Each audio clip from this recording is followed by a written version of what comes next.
जहाँ ज्ञान है वहीं सुख है, जहाँ ज्ञान है वहीं सुख है, बिना ज्ञान का पूरा जीवन दुःख है। हेलो बच्चों, स्वागत है आपके अपने चैनल जैक बोर्ड प्रिपरेशन में। बच्चों, आज की वीडियो में हम लोग देखने वाले हैं क्लास 10th का सोशल साइंस का तीसरा सेट। जी हाँ, सोशल साइंस का तीसरा मॉडल सेट हम लोग देखने वाले हैं। एग्जाम के लिए मोस्ट वीवीआई क्वेश्चन इसमें है, जो कि आप लोग पूरा वीडियो देखिए। एग्जाम में आप लोग जो है वो फोड़ के रख दीजिएगा। तो चलिए शुरू करते हैं। अगर चैनल में पहली बार आए हैं तो चैनल को सब्सक्राइब कर लीजिए, ताकि और भी आने वाला वीडियो जो है सबसे पहले आपको मिले। और जो है बेल आइकन को ऑन कर लीजिए, ताकि सबसे पहले आप ही के पास वीडियो जाए। तो चलिए शुरू से ऑब्जेक्टिव से शुरू करते हैं। ये एग्जाम में जिस तरह का क्वेश्चन पूछने वाला है, सेम पूरा डिट्टो उसी तरह का जो है पैटर्न आप लोग के यहाँ देखने के लिए मिलेगा। सेम। तो ऑब्जेक्टिव से शुरू करते हैं। तो निम्न में से कौन सी घटना पूरा यूरोप के शिक्षित अभिजात वर्ग में राष्ट्रीय भावनाओं का संचार किया? नेपोलियन का आक्रमण, यूनान का स्वतंत्रता संग्राम, फ्रांसीसी क्रांति, या इटली और जर्मनी का एकीकरण? तो सही आंसर हो जाएगा वो यूनान का स्वतंत्रता संग्राम। राइट आंसर इसका हो जाएगा। आगे प्रश्न है कि जर्मनी के एकीकरण में प्रमुख भूमिका निभाने वाला बिस्मार्क जो था, कहाँ का चांसलर था? तो वो तो ऑस्ट्रेलिया का था, बर्लियन का था, प्रसा का था, या फिर तो म्यूनिक। तो सही आंसर जो हो जाएगा प्रसा का चांसलर था।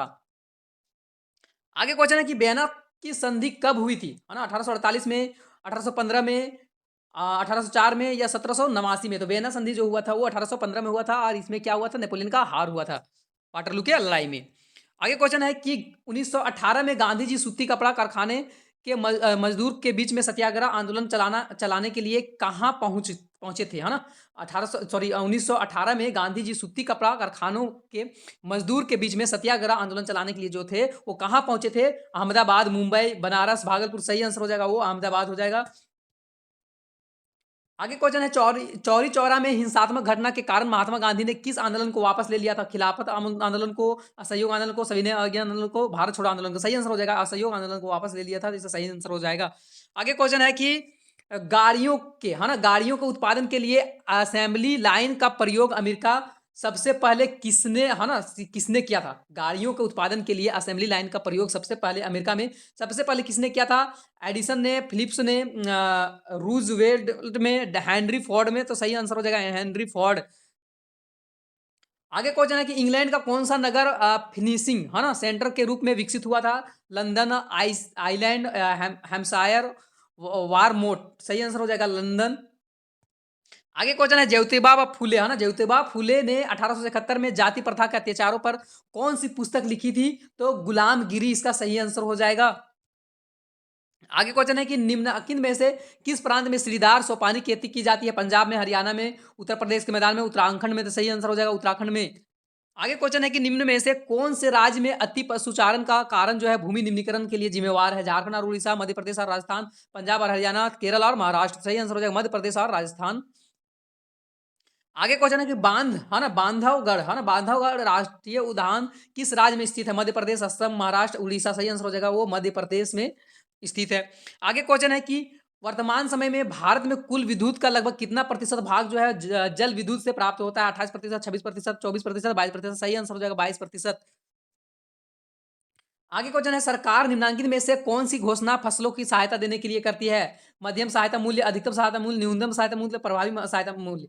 तो सही आंसर हो जाएगा वो न्यूनतम सहायता मूल्य।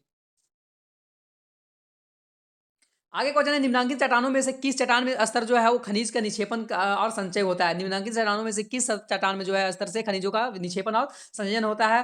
तलछट्टी चट्टान, आग्नेय चट्टान, कायांतरी चट्टाने? इनमें से कोई नहीं, सही आंसर हो जाएगा वो तलछट्टी चट्टाने राइट आंसर हो जाएगा। आगे क्वेश्चन है कि पहला सफल सूती, है ना, पहला सफल सूती वस्त्र उद्योग 1854 में कहाँ लगाया गया था? अमृतसर, कोलकाता, मुंबई, दिल्ली? सही आंसर हो जाएगा मुंबई। आगे क्वेश्चन है कि राज्यों की राजधानियों, है ना, राज्यों की राजधानियों को जिला मुख्यालय से जोड़ने वाली सड़कें क्या कहलाती है? राष्ट्रीय मार्ग, महामार्ग, सॉरी, राष्ट्रीय महामार्ग, राज महामार्ग, स्वर्णिम चतुर्भुज, या फिर सीमांत सड़कें? सही आंसर हो जाएगा वो राज्य महामार्ग इसका सही आंसर हो जाएगा। आगे क्वेश्चन है 17 नंबर क्वेश्चन है कि निम्न में से किस प्रकार को टकराव आगे बढ़कर जो है अक्सर हिंसा और राजनीतिक स्थिरता का रूप ले लेता है? लोकतांत्रिक, सामाजिक, आर्थिक, पारंपरिक? सही आंसर हो जाएगा वो सामाजिक। आगे क्वेश्चन है कि पुलिस, व्यापार, कृषि, सिंचाई और जैसे प्रांतीय महत्व के विषय जो है किसके अंतर्गत आते हैं? तो संघ सूची, समवर्ती सूची, राज्य सूची, या इनमें से सभी? तो पुलिस और व्यापार, कृषि, ये सारा चीज जो आता है राज्य सूची के अंतर्गत आता है। सही आंसर हो जाएगा राज्य सूची। आगे क्वेश्चन है, उत्तरी आयरलैंड के 44% रोमन कैथोलिक का प्रतिनिधित्व कौन सी पार्टी करती है? Socialist party, workers party, Republican party, nationalist party. सही आंसर हो जाएगा नेशनलिस्ट पार्टी, आपका सही आंसर हो जाएगा। आगे क्वेश्चन 20 नंबर है कि निम्न में से कौन सुमेलित नहीं है? नर्मदा बचाओ आंदोलन एक मुद्दे पर आधारित आंदोलन है, खाद्य विक्रेताओं का संघ दबाव समूह है, तृणमूल कांग्रेस राजनीतिक दल है, श्रीलंका संघात्मक शासन प्रणाली। सही आंसर हो जाएगा, श्रीलंका जो है वह संघात्मक और शासन प्रणाली है। आगे क्वेश्चन है, निम्नांकित में से कौन सा भारतीय जनता पार्टी का दिशा निर्देशक दर्शन है? बहुजन समाज पार्टी, क्रांतिकारी लोकतंत्र, सांस्कृतिक राष्ट्रवाद, आधुनिकता। तो सही आंसर हो जाएगा सांस्कृतिक राष्ट्रवाद, या सही आंसर हो जाएगा आपका। आगे क्वेश्चन है कि लोकतांत्रिक सरकार होती है, उत्तरदायी सरकार होती है, जिम्मेदार सरकार होती है, वैध सरकार होती है, इनमें से सभी। तो इनमें से सभी हो जाएगा। उत्तरदायी सरकार भी होती है, जिम्मेदार भी सरकार होती है, वैध सरकार भी होती है। आगे क्वेश्चन है कि भारतीय संविधान की प्रस्तावना जो है ना, भारतीय संविधान की प्रस्तावना में धर्मनिरपेक्ष का शब्द जो है संविधान के निम्न में से किस संशोधन में जोड़ा गया है? 25वें, 42वें, 44वें, 45वें। सही आंसर हो जाएगा वो 42वें। आगे क्वेश्चन है, आर्थिक विकास के अंतर्गत सम्मिलित लक्ष्य है, नियमित रोजगार, स्वतंत्रता, बेहतर मजदूर, इनमें से सभी। सही आंसर हो जाएगा नियमित रोजगार, इसका सही आंसर हो गया। आपका जो है 25 नंबर क्वेश्चन है, निम्नलिखित में से जो है कौन सी आर्थिक गतिविधियां तृतीय क्षेत्र में नहीं आती है? बैंकिंग, मधुमक्खी पालन, अध्यापन, या फिर तो किसी कॉल सेंटर में काम करना। तो सही आंसर हो जाएगा मधुमक्खी पालन जो है वो आर्थिक गतिविधियों तृतीय क्षेत्र में नहीं आता है ना। ये जो है प्राथमिक क्षेत्र में मधुमक्खी पालन जो है प्राथमिक में आता है। आगे क्वेश्चन है कि राष्ट्रीय ग्रामीण रोजगार गारंटी अधिनियम है ना, मनरेगा 2005 के प्रमुख उद्देश्य क्या था? तो रोजगार के दोहरे लक्ष्य को प्राप्त करना, 100 दिनों के रोजगार प्रदान करना, गरीब परिवार को आय में वृद्धि करना, इनमें से सभी। सही आंसर हो जाएगा 100 दिनों का रोजगार जो है प्रदान करना। आगे क्वेश्चन है, निम्नांकित में से कौन सा प्लास्टिक मुद्रा जो है उदाहरण, प्लास्टिक मुद्रा का उदाहरण है? Cheque, draft, credit card, demand, है ना। प्लास्टिक मुद्रा का जो उदाहरण है वो क्रेडिट कार्ड जो है वो सही आंसर हो जाएगा। आगे क्वेश्चन है, विश्व व्यापार संगठन डब्ल्यूटीओ है ना, वर्ल्ड ट्रेड ऑर्गेनाइजेशन के सदस्य देशों की संख्या कितनी है? 149, 250, 230, 140। सही आंसर हो जाएगा 249। आगे क्वेश्चन है कि विभिन्न देशों के बीच में परस्पर संबंध तीव्र एकीकरण की प्रक्रिया जो है क्या कहलाता है? निजीकरण, उदारीकरण, वैश्वीकरण, इनमें से कोई नहीं। तो ये सही आंसर हो जाएगा वैश्वीकरण कहलाता है। लास्ट क्वेश्चन ऑब्जेक्टिव का है, उसके बाद सब्जेक्टिव आएगा। निम्नांकित में से कौन सा नियम जो है विनियमों के माध्यम से बाजार संरचित है? दुकानदार, उपभोक्ता, आपूर्तिकर्ता, इनमें से कोई नहीं। सही आंसर हो जाएगा उपभोक्ता। आगे जो है अति लघु उत्तरीय प्रश्न 6 का ही आंसर देना। अभी 8 का आंसर हम बताएंगे, लेकिन 6 का आंसर आपको लिखना है। किस तरह से एग्जाम में लिखना है उसका वीडियो बन चुका है, आप नहीं देखे तो जाके देख सकते हैं। एग्जाम में कैसे लिखना है, क्या लिखना है, नहीं लिखना है, नहीं आंसर आ रहा है तो क्या उस समय क्या करना है, वो सारा चीज आपको वीडियो में बताया गया है। जाके नहीं देखे हैं तो जाके देख सकते हैं वीडियो। आगे क्वेश्चन है कि कल्पनादर्श यूटोपिया क्या है ना? तो एक ऐसे समाज की कल्पना जो इतने आदर्श है कि उसका साकार होना लगभग असंभव है, उसी को कल्पनादर्श या फिर तो यूटोपिया बोला जाता है। आगे क्वेश्चन है, रॉलेट एक्ट क्या था, है ना। रॉलेट एक्ट क्या था? तो रॉलेट एक्ट ब्रिटिश सरकार द्वारा 1919 में पारित किया गया एक काला कानून था। इस कानून के जरिए सरकार को राजनीतिक गतिविधियों को कुचलने और राजनीतिक कैदियों को 2 साल तक बिना मुकदमा चलाए जेल में बंद करने का अधिकार मिल गया था।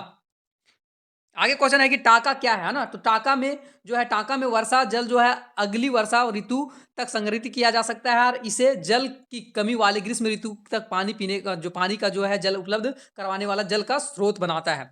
आगे क्वेश्चन है 34 नंबर कि भारत के किन्हीं 2 महत्वपूर्ण लो एस उत्पादक राज्य का नाम लिखना है। तो कर्नाटक हो जाएगा और उड़ीसा हो जाएगा। आगे क्वेश्चन है कि पितृ प्रधान का शाब्दिक अर्थ क्या होता है? तो पितृ प्रधान इसका शाब्दिक अर्थ होता है तो पिता का शासन, है ना। पिता का शासन पर इस पद का प्रयोग महिलाओं की तुलना में पुरुष को ज्यादा महत्व, ज्यादा शक्ति देने वाले व्यवस्था के लिए जो है भी किया जाता है। आगे क्वेश्चन है कि शहरीकरण किसे कहते हैं ना? शहरीकरण किसे कहते हैं? तो ग्रामीण इलाके से निकलकर लोगों को शहर में बसना जो है वो शहरीकरण कहलाता है। आगे क्वेश्चन है कि प्रति व्यक्ति आय क्या होता है? तो प्रति व्यक्ति आय क्या होता है? तो जब कुल राष्ट्रीय आय को कुल जनसंख्या से भाग करते हैं तो उस राशि को प्राप्त प्रति व्यक्ति आय कहते हैं। आगे क्वेश्चन है कि बहुराष्ट्रीय कंपनियां किन्हें कहा जाता है? बहुराष्ट्रीय कंपनियां वह कंपनियां हैं जो एक से अधिक देशों में उत्पादन को स्वामित्व या नियंत्रण रखती है, उसे बहुराष्ट्रीय कंपनियां कहा जाता है। आगे क्वेश्चन है कि लघु उत्तरीय प्रश्न का देना है ना, 6 का ही आंसर देना, 8 का बताएंगे लेकिन 6 का ही आंसर आपको देना है। पहले विश्व युद्ध में जो था भारत में राष्ट्रीय आंदोलन के विकास में किस प्रकार के योगदान दिया? तो प्रथम विश्व युद्ध में भारी संख्या में जो है भारतीयों को सेना में भर्ती किया गया और यूरोपीय देशों में स्वतंत्रता जो है, स्वतंत्र वातावरण और लोकतंत्रीय संगठन का उन पर प्रभाव पड़ा और युद्ध के अनुभव से उन्हें अपनी क्षमता पर विश्वास हुआ और वे जो थे वो अपने देश में ही जो है लोकतंत्र की स्थापना कर सकते थे और राजनीतिक जागृति और आत्मविश्वास प्रबल भावना से पहले विश्व युद्ध के बाद वो विकसित हुए। अगला जो है वो युद्ध व्यय की पूर्ति के लिए ब्रिटेन अपने उपनिवेशों पर अति अतिरिक्त जो है कर भार आरोपित कर दिया, जिससे परिणाम स्वरूप उपनिवेशों में विकट आर्थिक और राजनीतिक स्थिति उत्पन्न हो गया और सरकार की आर्थिक नीतियों से वस्तुओं की कीमतें जो है वो अप्रत्याशित रूप से बढ़ गई। आगे क्वेश्चन है, देश के कई भागों में फसल नष्ट हो गई, जिसके परिणाम स्वरूप खदानों में कमी हो गई है और तथा कई क्षेत्रों में अकाल पड़ गए हैं। इसी के बीच में फ्लू जैसी महामारी भी फैल गई है, जिससे भारी संख्या में लोग जो है मारे गए थे। आगे क्वेश्चन है कि गांधी जी ने असहयोग आंदोलन को वापस क्यों लेने का फैसला किया। तो असहयोग आंदोलन पूरे जोर से चल रहा था। जब महात्मा गांधी ने 1922 को उसे वापस लिया, तो इस आंदोलन ने वापस लेने जाने का निम्नलिखित का कारण थे। पहला कारण क्या था कि महात्मा गांधी अहिंसा और शांति के पूर्ण समर्थन थे। इसलिए वे उन्हें यह सूचना मिली कि उत्तेजित भीड़ ने चौरा चौरी के पुलिस थाने को आग लगाकर 22 सिपाहियों को हत्या कर डाली है, और तो वह परेशान हो उठे हैं। उन्हें अब विश्वास न हो रहा है कि वे लोगों को शांत रख सकेंगे। ऐसे में उन्होंने असहयोग आंदोलन जो था वो वापस लेने का ही उचित समझा। दूसरे में वे सोचने लगे कि यदि लोग हिंसक हो जाएंगे तो अंग्रेजी सरकार भी उत्तेजित हो उठेगी और आतंक का राज स्थापित हो जाएगा और अनेक निर्दोष लोग जो है मारे जाएंगे। आगे क्वेश्चन है कि बताइए कि पूर्व आधुनिक विश्व में बीमारियों के वैश्विक प्रसार अमेरिका भूभागों का उपनिवेशीकरण में किस प्रकार मदद किया। तो स्पेनिश विजेताओं के सबसे जो शक्तिशाली हथियार जो था परंपरागत किस्म के सैनिक हथियार तो कोई था ही नहीं, है ना? यह हथियार तो चेचक जैसे कीटाणु थे, जो कि स्पेनिश सैनिकों और अफसरों के साथ जो है वहाँ जा पहुँचे थे। लाखों साल से दुनिया से अलग-थलग रहने के कारण अमेरिका जो है लोगों के शरीर में यूरोप से आने वाली इन बीमारियों से बचने के लिए रोग प्रतिरोधक क्षमता नहीं थी। फलस्वरूप इस पर नए स्थान पर जो था वो चेचक बहुत मारक साबित हुआ और एक बार संक्रमण शुरू होने के बाद यह जो है महाद्वीप बीमारी जो है पूरे महाद्वीप में फैल गया और जहाँ यूरोपीय लोग नहीं पहुंचे थे वहां भी ये जो है उनके इनकी चपेट में आने लगे थे। आगे है कि भारत में सौर ऊर्जा का भविष्य उज्जवल है, क्यों? तो भारत एक उष्णकटिबंधीय है, तो एक गर्म देश है, इसलिए यहाँ सौर ऊर्जा उत्पादन क्षमता जो अधिक संभावना है और एक अनुमान के अनुसार यह लगभग जो है 20 मेगावाट प्रति वर्ग किलोमीटर प्रति वर्ष जो है वो है। आगे है कि भारत में फोटो वोल्टाइक तकनीक उपलब्ध है, जिससे के द्वारा सूर्य के प्रकाश सीधे विद्युत में बदला जा सकता है और सूर्य का प्रकाश प्रकृति का एक मुफ्त उपहार है, इसलिए निम्न वर्ग के लोग जो है आसानी से सौर ऊर्जा का लाभ उठा सकते हैं। इस तरह से आगे देख लीजिएगा आप लोग। अब गेहूं है ना, अथवा में क्वेश्चन रहेगा, अगर अथवा में क्वेश्चन है तो अथवा लिख के उसका आंसर लिखिएगा।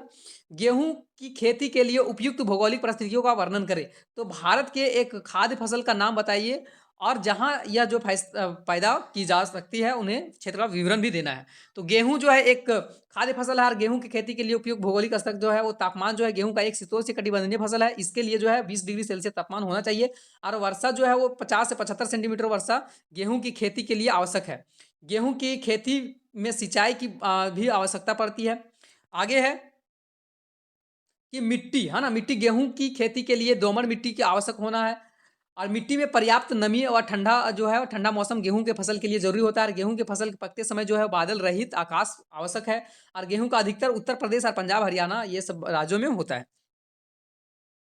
आगे क्वेश्चन है कि उद्योग की अति अवस्थिति को प्रभावित करने वाला 3 भौगोलिक कारण का नाम बताना है। कच्चे माल की उपलब्धि, शक्ति के विभिन्न साधन और अनुकूल जलवायु। अथवा में अगर क्वेश्चन है कि सीमांत सड़कों का महत्व को बताइए। तो सीमांत सड़कें ये सड़क जो होते हैं सीमावर्ती क्षेत्र में रहने वाले विशेषकर अगली चौकियों में रखवाली करने वाले सैनिक के प्रतिदिन आवश्यकताओं को पूरा करने के लिए बड़ी सहायक सिद्ध होती है और युद्ध के समय इन्हीं सड़कों से फौजी जो है वो लड़ाई के सामान जो है खाद्य सामग्री और अन्य सहायता जो है वो पहुंचाई जा सकती है इससे।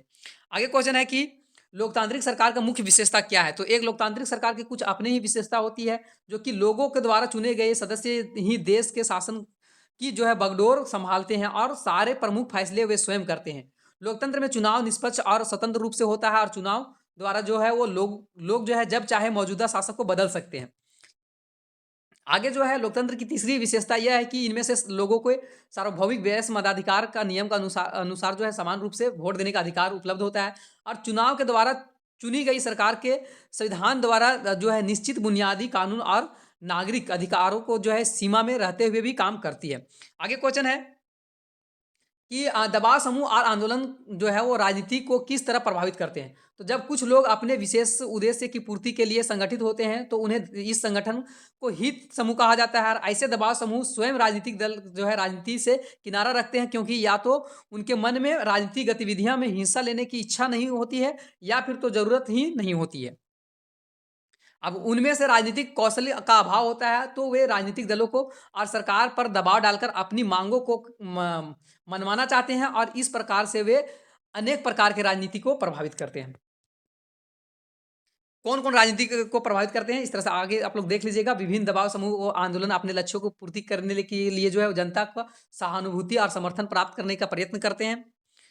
आगे है ऐसे दबाव समूह जो है वो केवल सूचना अभियान तक ही सीमित नहीं रहते हैं वरना वो धरना भी देते हैं, हड़ताल भी करते हैं। आगे जो है वो कुछ दबाव समूह अपनी बात को लोगों तक पहुंचाने और सरकार को जगाने और सोए हुए को जगाने के लिए जो है वो महंगे विज्ञापन का भी सहारा लेते हैं। इस तरह से आगे आप लोग देख लीजिएगा।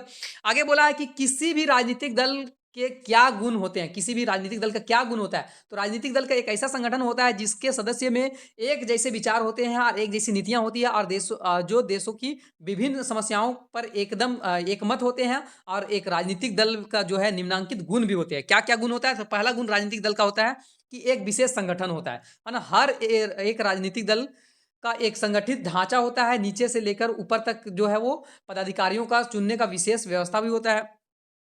आगे है कि विचारधारा में एकता, है ना, सुव्यवस्थित ढंग से संगठन जो है वो साथ किसी भी राजनीतिक दल में विचारधारा एकता होना आवश्यक है। आगे है कि संवैधानिक तरीके का अडिग विश्वास होता है, जीतने के पश्चात अपनी नीतियों को पर अमल करना होता है। आगे क्वेश्चन है कि क्या कारण है ना, क्या कारण है कि बैंक जो है कुछ कर्जदार को कर्ज देने से तैयार नहीं होता है, मतलब इनकार कर देता है। तो कई बार जो है बैंक कुछ कर्जदार को कर देने से के लिए तैयार नहीं होते। इसका मुख्य कारण यह है कि कुछ कर्जदार जो है बैंकों को अपनी आय का प्रमाण पत्र देने में असमर्थ रहते हैं। कुछ लोग अपने नौकरी के विषय में बैंकों का ब्यौरा उपलब्ध नहीं करा सकते हैं और कुछ लोग जो है कर्जे के बदले में भूमि, पशु संपत्ति आदि के रूप में ऋणधार उपलब्ध नहीं करा सकते हैं। आगे क्वेश्चन है कि उपभोक्ता सुरक्षा अधिनियम जो है 1986 के निर्माण की जरूरत क्यों पड़ती है? तो उपभोक्ता सुरक्षा अधिनियम 1986 के निर्माण की जरूरत क्यों पड़ी? तो क्योंकि उपभोक्ता लोग जो है उपभोक्ताओं व्यापारियों और दुकानदारों से अनेक प्रकार से ठगे जाते हैं। इसलिए सरकार ने 1986 में उपभोक्ता अधिनियम पास किया और इस अधिनियम के अनेक कारण बड़ी जो है कारणों से बड़ी आवश्यकता थी। आगे है उपभोक्ता जागरूकता इसलिए आवश्यक है क्योंकि अपने स्वार्थों से प्रेरित होकर दोनों उत्पादक, व्यापारी, दुकानदार कोई भी गलत काम कर सकते थे। उपभोक्ता जागरूकता की जो जागरूकता की आवश्यकता तब अधिक महसूस हुई जब कोई बेईमान जो है व्यापारियों को जनसाधारण के जीवन से ही खेलना शुरू कर दिया है और घी, तेल, दूध, मक्खन, खोया आदि में मिलावट करना शुरू कर दिया है। और इससे बुरा और क्या हो सकता है? और कोई भी सरकार उत्पादक व्यापारियों या दुकानदार की इस उदारता का सहन नहीं कर सकता है और अधिक कीमत लेना इतना हानिकारक नहीं है जितना कि खाने-पीने की चीज़ें में मिलावट करना। इसलिए उपभोक्ता जागरूकता बड़ी ही आवश्यक है। आगे का जो क्वेश्चन है वो 4 प्रश्न जो है वो लंबा-लंबा आंसर देना है आप लोग का।